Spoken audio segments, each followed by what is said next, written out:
آج ایسٹر کے بعد تیسرا اتوار ہے اور آج بھی ہم زندہ مسیح کے بارے میں جانیں گے۔ دو حوالے جو تلاوت کیے گئے، مرکز 16 باب 12 اور 13 آیت اور لوکا 24 باب 13 تا 20 آیات، ان دونوں حوالوں میں مرکز بیان کرتا ہے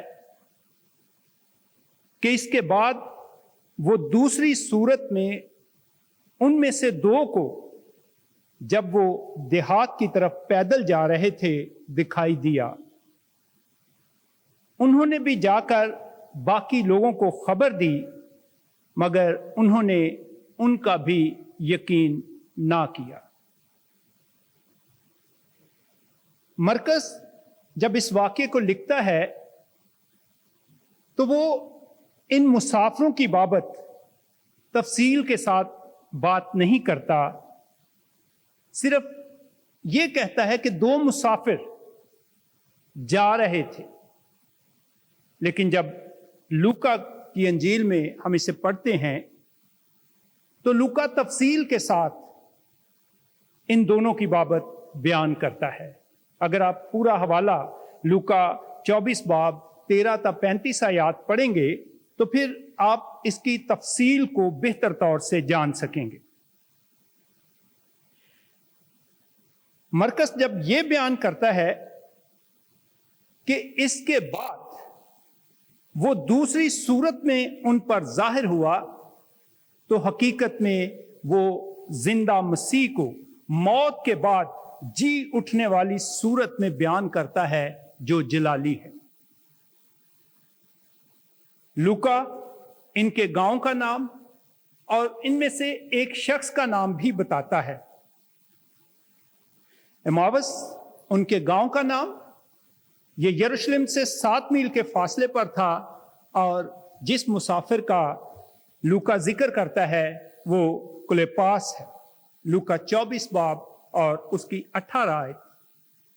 لیکن اگر ہم یوحنا کی انجیل اس کا 19 باب اور اس کی 25 آیت دیکھیں تو ہمیں دوسرے مسافر کا نام بھی مل جاتا ہے۔ کلیپاس کی بیوی مریم اس کے ساتھ سفر کر رہی ہے، کیونکہ یسوع مسیح کی مصلوبیت کے وقت یہ دونوں یروشلم میں موجود تھے، اور یوحنا 19 باب اور 25 آیت میں ان دونوں کا ذکر آپ کو ملے گا۔ یہ دونوں یروشلم سے اپنے سفر کا آغاز نا امیدی میں کرتے ہیں۔ یہ مسیح کی بابت بات چیت کر رہے تھے، لیکن نا امیدی میں کہہ رہے تھے کہ ہمیں امید تھی کہ اسرائیل کو رہائی دے گا۔ وہ غمگین تھے۔ اسی دوران یسوع ان کے ساتھ ہو لیا۔ ان دنوں میں جب ہم اپنے گھروں میں ہیں تو ہمارے پاس موقع ہے کہ ہم زندہ مسیح کے بارے میں جانیں، زندہ مسیح کو پہچانیں، اور اس حوالے میں آج ہم اسی نسبت سے جانیں گے کہ کس طرح زندہ مسیح اپنے لوگوں کے ساتھ ہو لیتا ہے۔ جب وہ مسافر نا امید تھے تو یسوع ان کے ساتھ ہو لیا اور ان سے پوچھا کہ یہ کیا بات چیت ہے جو تم آپس میں کر رہے ہو؟ وہ کہتے ہیں، کیا تو اکیلا مسافر ہے جو نہیں جانتا کہ ان دنوں یروشلم میں کیا ہوا ہے؟ پھر وہ یسوع مسیح کی بابت بتاتے ہیں کہ ہمیں امید تھی کہ یہ اسرائیل کو رہائی دے گا، لیکن ہمارے حاکموں نے اسے مصلوب کر دیا اور وہ مر گیا۔ اور سب سے حیران کن بات یہ ہوئی کہ چند عورتوں نے صبح سویرے ہمیں یہ خبر دی کہ وہ جی اٹھا ہے۔ جب ہم یسوع مسیح کی بابت بات کرتے ہیں تو یسوع ہمارے ساتھ ہے،